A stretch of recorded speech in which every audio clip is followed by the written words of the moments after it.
हमारी संस्कृति, हमारे संस्कार सदा रहें हमारे साथ। सब्सक्राइब करें तिलक। कई तरीके की एलईडी लाइट्स आपके घर और ऑफिस के लिए। GR LED lights, make India bright. महाराज, अश्वमेध नामक महान यज्ञ समस्त पापों को दूर करने वाला परम पावन और दुष्कर है, अतः आप इसका अनुष्ठान स्वीकार करें। ऐसा प्राचीन वृत्तांत सुनने में आता है कि जब देवराज इंद्र को ब्रह्म हत्या लगी थी, तब वे अश्वमेध यज्ञ संपन्न करके ही पवित्र हुए थे। इसलिए आप अश्वमेध यज्ञ का ही अनुष्ठान करें। यदि गुरुदेव आज्ञा दें तो हम अश्वमेध यज्ञ का संकल्प करते हैं। महाराज राम, आप स्वयं पाप और पुण्य की सीमाओं से परे हैं। आपको न पाप स्पर्श कर सकता है न पुण्य, फिर भी हम अश्वमेध यज्ञ करने से पूर्ण रूप से सहमत हैं। द्यौः शान्तिरन्तरिक्षगुं शान्तिः पृथिवी शान्तिरापः शान्तिरोषधयः शान्तिः वनस्पतयः शान्तिर्विश्वे देवाः शान्तिर्ब्रह्म शांति सर्वज्ञं शांति शांति। कल्याण।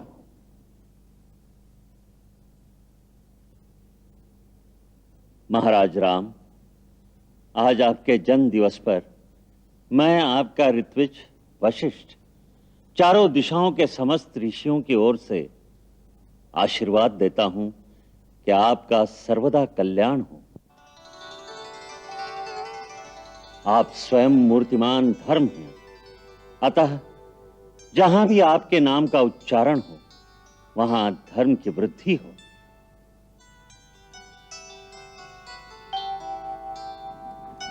महाराज, मैं आपके मंत्रिमंडल और अयोध्या के प्रजा की ओर से आपके जन्म दिवस पर आपका अभिवादन करता हूं। इस शुभ अवसर पर यदि गुरुदेव आज्ञा दे तो मैं वो प्रस्ताव आपके सम्मुख रखूं जो प्रजा के मन में है। आर्य सुमंत्र, जो प्रजा के मन में हो उसे राजा तक पहुंचाना मंत्री का कर्तव्य है। उसके लिए आज्ञा की आवश्यकता नहीं। अरे सुमंत्र, आप जो भी कहना चाहते हैं निसंकोच होकर कहिए। महाराज, आपके राज्य में प्रजा को समस्त सुख प्राप्त है। अयोध्या में निवास करने वाले सभी मनुष्य प्रसन्न, धर्मात्मा, निर्लोभी, सत्यवादी तथा अपने अपने धन से संतुष्ट रहने वाले हैं। आपके राज्य में कोई भी कुटुंब ऐसा नहीं जिसके पास गाय, बैल, धरती और धन धान्य का अभाव हो। नगर में कोई भी ऐसा नहीं जिसके पास सोने के आभूषण न हो। राम राज्य में यह सब कुछ है महाराज, परंतु क्या? यह सब होते हुए भी प्रजा उत्साहहीन और शिथिल हो रही है। कारण? महाराज, राजा का यह भी धर्म है कि वो निरंतर ऐसे महान कार्य करता रहे जिससे उसके राजवंश पर प्रजा का गर्व बढ़ता रहे। जहां केवल स्थिरता रह जाती है वहां धीरे धीरे शिथिलता आने लगती है।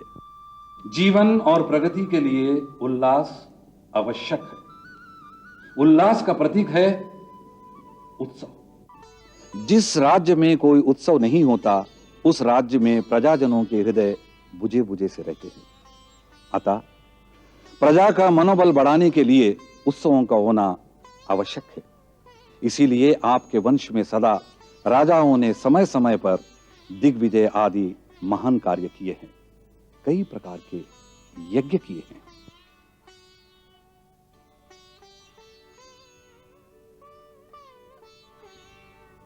इसका अर्थ यह है कि प्रजा का उत्साह बनाए रखने के लिए कोई ना कोई उत्सव आवश्यक है। महाराज, आर्य सुमंत्र का यही मत है।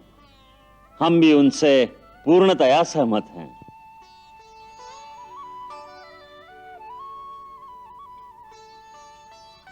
यदि सबकी सम्मति हो तो हमारे मन में राजसूय यज्ञ करने का संकल्प आया है। इसे धर्म सेतु भी कहते हैं। यह धर्म का पोषक और समस्त पापों का नाश करने वाला है।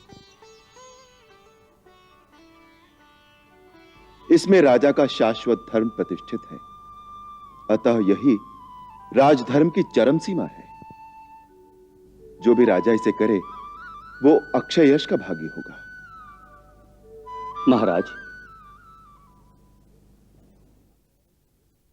मेरी धृष्टता को क्षमा करें,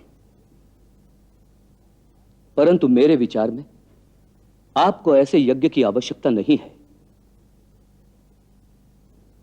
इसमें यश तो अवश्य मिलेगा, परंतु उसी के साथ भूमंडल के समस्त राजवंशों का विनाश भी हो जाएगा। राजसूय यज्ञ का अर्थ है समस्त राजाओं को युद्ध की चुनौती देना। उससे पृथ्वी पर जितने आत्मसम्मान वाले पुरुषार्थी हैं उन सब का संहार हो जाएगा। हे महाबली रघुनंदन, आज आपके गुणों के कारण इस पृथ्वी के सभी राजा आपको महापुरुष मानकर आपकी ओर उस भक्तिभाव से देखते हैं जैसे पुत्र अपने पिता को देखता है। फिर आपको अपनी शक्ति के बल पर उन्हें झुकाने की क्या आवश्यकता है?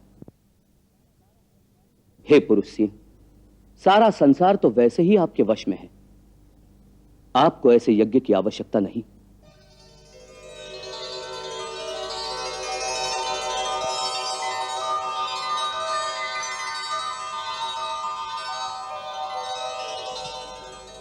हे कैकेयी नंदन, हम तुम्हारी बात सुनकर बहुत प्रसन्न हुए हैं।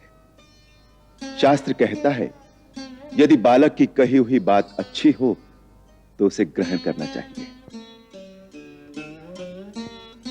हे निष्पाप भरत, तुम्हारे मुख से निकला हुआ यह धर्म संगत वचन सारी पृथ्वी की रक्षा करने वाला है।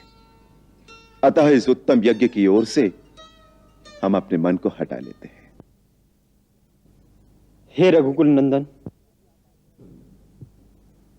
यदि आप आज्ञा दें तो एक प्रस्ताव रखूं।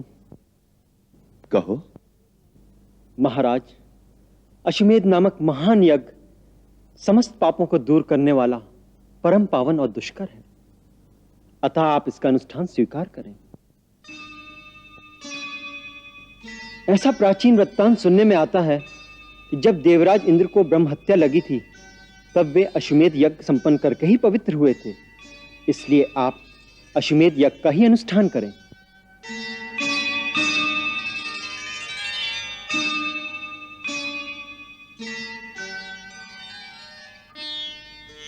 सौम्य, तुमने अति सुंदर प्रस्ताव रखा है।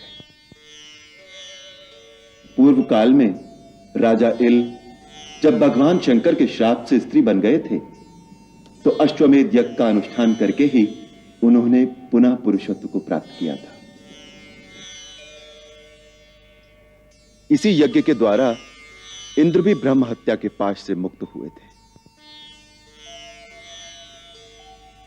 हमें भी इस बात का आभास है कि रावण का वध करने से हम भी ब्रह्म हत्या के दोषी हैं।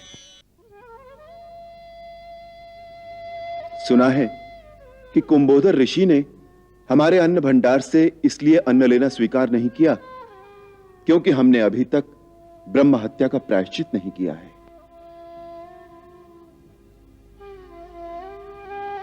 इसीलिए यदि गुरुदेव आज्ञा दें तो हम अश्वमेध यज्ञ का संकल्प करते हैं।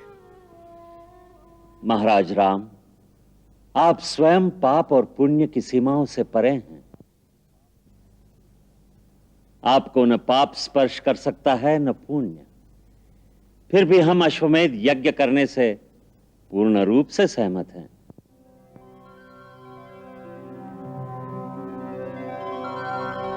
इससे रघुकुल की यश पताका चारों दिशाओं में लहराएगी और जैसे आर्य सुमंत्र ने कहा, प्रजा के अंदर भी स्फूर्ति और उत्साह की लहर फैल जाएगी। तो प्रभु, मेरी यह प्रार्थना है कि इस महायज्ञ के प्रमुख ऋत्विज आप होंगे।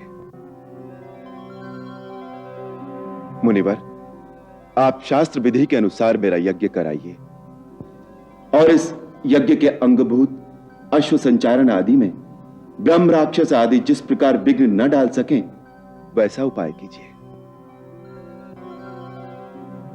आपका मुझ पर विशेष स्नेह है। आप मेरे गुरु और परम महान हैं।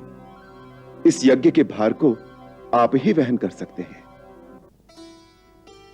आप मुझे ये मान दे रहे हैं, इससे मेरा जीवन सफल हो गया। ये जो आपने कहा कि मेरा आप पर विशेष स्नेह है, यह सत्य नहीं। सत्य तो यह है कि मैं आपका परम भक्त हूं। आदिकाल में जब परम पिता ब्रह्मा जी ने मुझे सूर्यवंश का पुरोहित बनने को कहा था, तो मैंने ये कहकर अस्वीकार कर दिया था कि मुझे पुरोहिताई का काम अभिष्ट नहीं। तब उन्होंने मुझसे कहा था कि आगे चलकर इसी कुल में स्वयं भगवान विष्णु अवतार लेंगे, जिनके पुण्य कर्मों में तुम सहभागी बनोगे। तब मैंने इस कुल का पुरोहित बनना स्वीकार कर लिया और तब से आपके आने की प्रतीक्षा करता रहा हूं।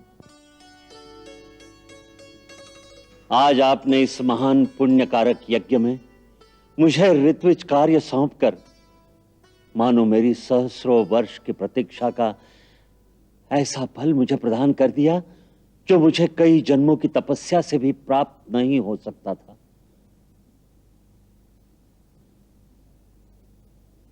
मैं इस यज्ञ का पूरा उत्तरदायित्व लेता हूं।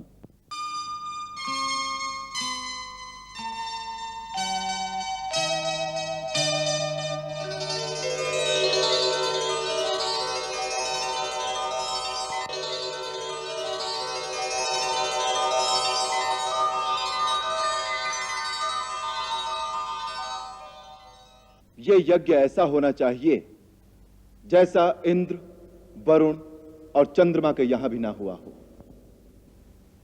दान दक्षिणा का ऐसा प्रबंध हो कि जब तक याचक बार बार ये ना कहे बस मुझे और कुछ नहीं चाहिए, तब तक उसे देते रहो। जो आज्ञा महाराज। अरे सुमंत्र। जी महाराज। इस पृथ्वी पर जो धार्मिक राजा, ब्राह्मण, क्षत्रिय, वैश्य और शूद्र हैं, उन सभी को इस यज्ञ में आने के लिए आमंत्रित करो।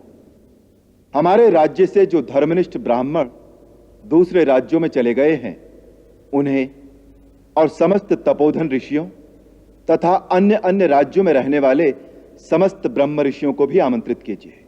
जो आज्ञा महाराज। शत्रुघ्न को शीघ्र आने के लिए संदेश भेजो, यहां बहुत काम है। जो आज्ञा। भरत, उत्तर पश्चिम में मामा कैकेयराज को आमंत्रित करने के लिए अपने पुत्र राजकुमार तक्ष को भेजो। जो आज्ञा महाराज। पूर्व में अंगदेश के राजा लोमपाद, मगधराज और काशी नरेश, और पश्चिम में सिंधु, सौवीर और सौराष्ट्र के समस्त भूपालों और दक्षिण देश के समस्त राजाओं को आने का निमंत्रण दो। महाराज सुग्रीव, अंगद, नल नील, जामवंत और हनुमान को शीघ्र आने का संदेश भेजो। जो आज्ञा। हमारे मित्र महाराज विभीषण को राक्षस वीरों सहित आने का निमंत्रण भेजो। हैलंग, तैलंग, कलिंग और गांधार आदि देशों के राजाओं को हमारी ओर से आमंत्रित करो। इस यज्ञ में देवता, नाग, किन्नर और गंधर्व आदि सभी आएंगे। अतः सब अतिथियों की सुख सुविधा और सम्मान का पूरा पूरा ध्यान रखा जाए। जो आज्ञा। आध्यात्म की परम विभूतियों विश्वामित्र, अत्रि, गौतम, पुलत्स्य, भार्गव, च्यवन, अगस्त्य, जमदग्नि, पराशर, कश्यप, दुर्वासा, भरद्वाज और महर्षि वाल्मीकि को बुलाने के लिए विशेष दूत भेजे जाए। आर्य सुमंत्र। जी महाराज।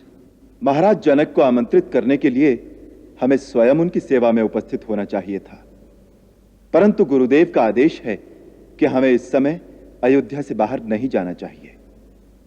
अतः उनको आमंत्रित करने के लिए लक्ष्मण के पुत्र राजकुमार चित्रकेतु को उनकी सेवा में भेजा जाए। जो आज्ञा महाराज।